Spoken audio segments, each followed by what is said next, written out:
नमस्कार दोस्तों, आज की कहानी एक भावनात्मक सामाजिक कहानी है। बहू, आज मेरी किटी पार्टी है। मेरी किटी की सहेलियां आएंगी तो सब इंतजाम अच्छे से होना चाहिए। खाने पीने के इंतजाम में कोई कमी ना रहे। और हाँ, गवारों की तरह कपड़े पहन के मत आ जाना लोगों के सामने। ये जो 6 मीटर का कपड़ा लपेटे रहती हो ना, वो मत लपेट लेना। तुम साड़ी पहन के उन लोगों के सामने मत आना। वो लोगों की बहुएं मॉडर्न कपड़े पहनते हैं तो तुम साड़ी लपेट के मत आ जाना। ये लोग मेरा मजाक उड़ाएंगी। तुम भी उन लोगों के सामने मॉडर्न कपड़े ही पहन के आना। मेरी बात कान खोलकर सुन लो। उन लोगों के सामने ऐसा कोई काम मत कर देना जिससे उन लोगों को पता चले कि तुम एक गंवार हो। प्रेरणा की सास ने व्यंग्यात्मक लहजे में उससे कहा, मम्मी जी, मेरे पास मॉडर्न कपड़े नहीं है। प्रेरणा ने धीरे से कहा, मैंने तुम्हें लाकर तो दिया था, वो कहाँ गया? प्रेरणा की सास विजया गुस्से में बोलती है, मम्मी जी, वो कपड़े तो मैंने सोनिया दीदी को दे दिया क्योंकि वो कपड़े मेरे पहनने लायक नहीं थे। प्रेरणा ने डरते हुए नजर झुका के कहा, अब तो समय भी नहीं है कि मैं बाजार जाके तुम्हारे लिए कपड़े लेकर आऊं। हे भगवान, मैंने ऐसा कौन सा पाप कर दिया था कि ऐसी गंवार बहू मिली जो मेरे पढ़े लिखे बेटे का जीवन ही बर्बाद कर गया। पता नहीं प्रभास के पापा को इस लड़की में ऐसा क्या दिखाई दे गया, इस लड़की को बहू बनाकर ले आए। वीरा जी गुस्से में बड़बड़ाए जा रही थी। अपनी सास की बात सुन के प्रेरणा की आंखों में आंसू आ गए। उसने कहा तो कुछ नहीं, चुपचाप वहां से जाने लगी। तभी उसकी नजर उसके ससुर पे पड़ती है तो शायद दरवाजे पे वो खड़े थे और उनकी बात वो सुन रहे थे, अपनी पत्नी की बात। वीणा की नजर जैसे ही अपने पति पे पड़ी वो भी सकपका गई। प्रेरणा के ससुर प्रकाश जी इससे पहले कुछ कहते उससे पहले ही दरवाजे की घंटी बज गई। वीणा जी ने कहा, लगता है मेरी किटी की सहेली आ गई। उन्होंने जानबूझ के प्रकाश जी से कहा जिससे ये बात आगे ना बढ़ पाए। प्रकाश जी भी वहां से चले गए क्योंकि बाहरी लोगों के सामने वो हंगामा नहीं करना चाहते थे। वीणा जी ने दरवाजा खोला तो वहां उनकी किटी की सहेलियां आ गई थी। वीणा उन्हें देख के बहुत खुश होती है और उन्हें अंदर लेकर आती है। घर की सजावट देख के एक सहेली ने पूछा, मिसेस पांडे, घर का डेकोरेशन तो बहुत अच्छा लग रहा है। हाँ मिसेस मेहता, ये बहुत मेरी पसंद से हो रहा है ना, इसलिए अच्छा तो होगा ही। मिसेस पांडे वीणा जी गर्व से कहती हैं। और इसी प्रकार से सभी किटी की औरतें अपने घर परिवार की बड़ाई करने में लगी हुई थी। वीणा जी भी अपनी पसंद और काबिलियत का बखान करने में लगी हुई थी। तभी मिसेस मेहता ने पूछा, मिसेस पांडे, आपकी बहू नहीं दिखाई दे रही है, क्या आप उन्हें लोगों से नहीं मिलवाना चाहती? मिसेस मेहता की बात सुनकर वीणा जी को ना चाहते हुए भी प्रेरणा को वहां बुलाना पड़ा। प्रेरणा ने शिफॉन की साड़ी पहनी हुई थी और अपने लंबे बालों की चोटी गूंथी हुई थी।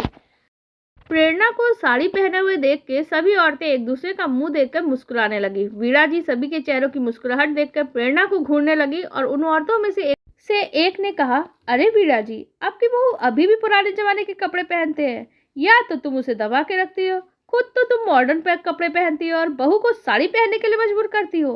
अरे कैसी बातें कर रही है आप मिसेस पाठक? मैं आपकी तरह दोहरा व्यक्तित्व तो नहीं रखती। मैंने अपनी बहू पे कोई पाबंदी नहीं लगाई है। आपकी बहू की तरह मेरी बहू गवारी की तरह रहना ही पसंद करती है।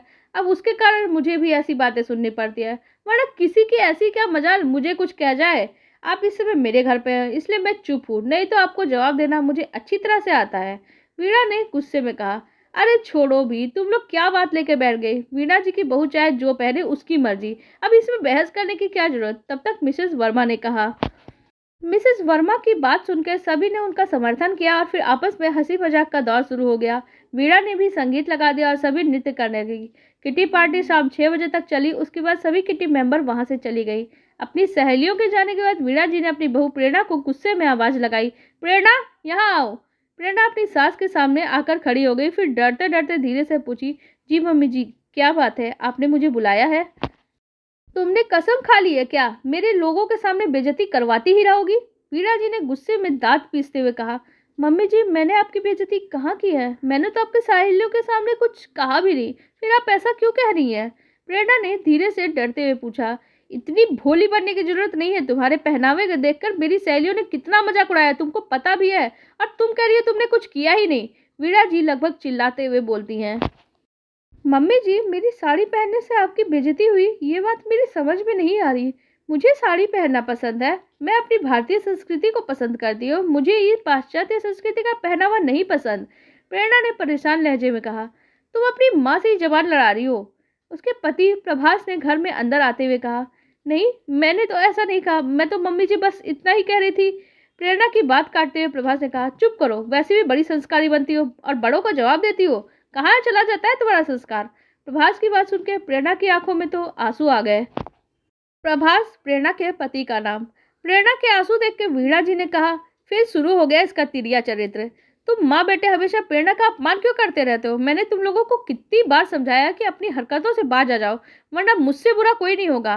प्रेरणा गंवार नहीं है, पढ़े लिखे गंवार तो तुम दोनों हो। मैंने जानबूझ के प्रेरणा को अपनी बहू बनाया है, जिससे मेरी आने वाली पीढ़ियों को भारतीय सभ्यता और संस्कृति और संस्कारों का ज्ञान हो पाए।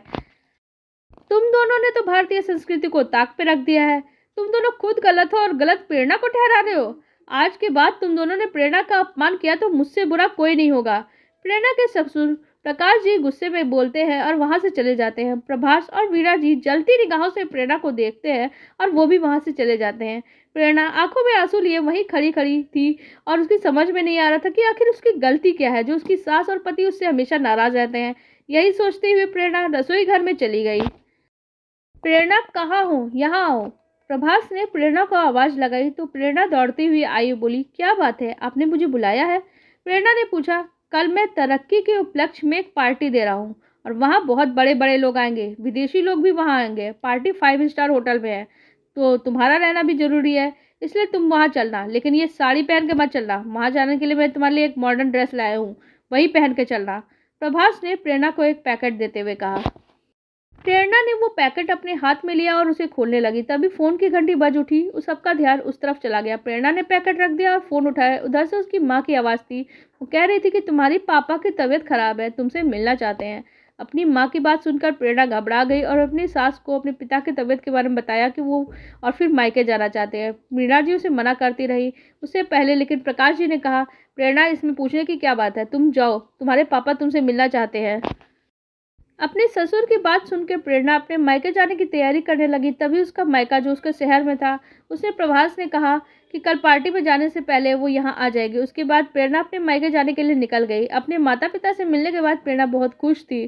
प्रेरणा को देखकर उसके पापा की तबीयत में काफ़ी सुधार होने लगा। प्रेरणा भी माता पिता के पास आके बहुत ही सुकून और शांति महसूस कर रही थी। दूसरे दिन प्रेरणा के पिता की तबीयत ठीक थी तो प्रभास ने प्रेरणा को फ़ोन करके कहा कि तू वो सीधे होटल आ जाए। प्रभास ने कहा, तुम ड्राइवर के साथ होटल आ जाना और वही ड्रेस पहन के आना, कल जो ला के दिया था। प्रेरणा अपने पापा को डॉक्टर दिखाने के बाद ससुराल चली गई। घर पे कोई नहीं था, सब लोग होटल जा चुके थे। प्रेरणा भी तैयार होने के लिए कमरे में गई और उसने अपनी ड्रेस देखी तो वो चौंक गई, क्योंकि वो एक गाउन था जो पूरी तरह से बैकलेस था। प्रेरणा ने उसे बेड में ही फेंक दिया और अलमारी से अपनी एक कांजीवरम साड़ी निकाली। साड़ी क्रीम कलर की थी और उसका बॉर्डर मैरून रंग का था। प्रेरणा ने वही साड़ी पहनी और अपने लंबे बालों का ढीला सा जुड़ा बनाया। गले में मैरून रंग का जड़ाऊ हार, हाथों में जड़ाऊ कंगन पहने, माथे पे मैरून रंग की बड़ी बिंदी, होठे पे मैरून रंग की लिपस्टिक लगाई। जब प्रेरणा ने तैयार होकर खुद को शीशे में देखा तो खुद को ही देख के शर्मा गई। तभी उसका फोन बज उठा। प्रेरणा ने फोन उठाया तो फोन प्रभास का था। कहाँ हो, कब तक होटल पहुंच रही हो? प्रभास ने गुस्से में पूछा। मैं तैयार हो गई हूँ, मैं घर से निकल रही हूँ, मुझे होटल पहुँचने में ज़्यादा टाइम नहीं लगेगा, प्रेरणा ने कहा। प्रेरणा फ़ोन रखने के बाद होटल के लिए निकल जाती है। कुछ समय बाद उसकी कार सड़क पर दौड़ने लगती है। थोड़ी देर बाद कार होटल के कंपाउंड में खड़ी थी। कार से उतरकर प्रेरणा सीधे अंदर पहुंची। वहाँ सभी लोग आ चुके थे। जैसे ही प्रभास की नज़र प्रेरणा के चेहरे पर पड़ी, वो क्रोध के भाव उसके साफ दिखाई दे रहे थे। वीणा जी तब तक वहाँ आ गई और फुसफुसा कर बोली, तुम्हें हमारी बेइज्जती करवाने में इतना मजा क्यों आता है? अभी सब लोग मेरे बेटे का मजाक उड़ाने लगेंगे और कहेंगे कहाँ की गंवार आ गई। तभी विदेश से आए व्यक्तियों ने पूछा, मिस्टर प्रभास, आपकी वाइफ अभी तक नहीं आई, कहाँ रह गई? मेरी वाइफ मारिया उससे मिलने के लिए बहुत एक्साइटेड है। प्रभास ने अपने चेहरे पर नकली मुस्कुराहट लाते हुए कहा, मिसेस डेविड, यही है मेरी पत्नी मिसेस प्रेरणा। वाओ, इंडियन ब्यूटी, आपकी पत्नी तो बहुत सुंदर है मिस्टर प्रभास, मारिया ने कहा। पार्टी के सभी लोग प्रेरणा के ही आसपास इकट्ठे हो गए और सब प्रेरणा की साड़ी, उसके पहनावे और उसके श्रृंगार की प्रशंसा करने लगे। तभी एक महिला ने वीणा जी से कहा, वीणा जी, आपने आज तक अपनी बहू से हमने नहीं मिलवाया। आज हमें पता चला कि आपने उससे हमें क्यों नहीं मिलवाया। वो इतनी सुंदर है कि हमारी नज़र ही ना लग जाए। वीणा जी उस महिला की बात सुनकर गर्व से मुस्कुरा उठी। तभी वहाँ उपस्थित सभी लोग प्रेरणा की तारीफ करते रहे और शहर के मेयर मिस्टर राहुल भी आ गए। बातचीत के दौरान उन्हें पता चला प्रेरणा ने हिंदी में पीएचडी किया है, तो उन्होंने खुश होकर प्रेरणा के ससुर प्रकाश जी से कहा, प्रकाश, तुमने कभी बताया नहीं कि तुम्हारी बहू हिंदी में पीएचडी की हुई है। मुझे अपने कॉलेज के लिए एक हिंदी के प्रवक्ता की आवश्यकता है। क्या प्रेरणा बेटी मेरे कॉलेज की प्रवक्ता की नौकरी कर लेगी? मेयर साहब की बात सुनकर प्रेरणा के चेहरे पर आश्चर्य मिश्रित खुशी दिखाई देने लगी। मेयर साहब की बात सुनकर वीणा और प्रभास के चेहरे पर भी गर्व भरी मुस्कुराहट फैल गई। प्रकाश जी ने कहा, क्या हुआ वीणा, आज तुम्हारे चेहरे पे प्रेरणा के लिए गुस्सा और नफरत नहीं दिखाई दे रही है।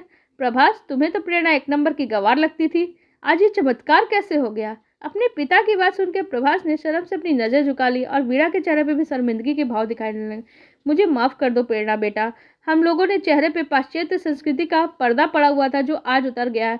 हमें तुम पे गर्व है और मैं भी बहुत खुश हूँ कि प्रभास के लिए तुम्हारे पापा ने इतनी सुंदर और संस्कारी लड़की ढूंढी। वीणा जी ने हंसते हुए प्रेरणा से कहा।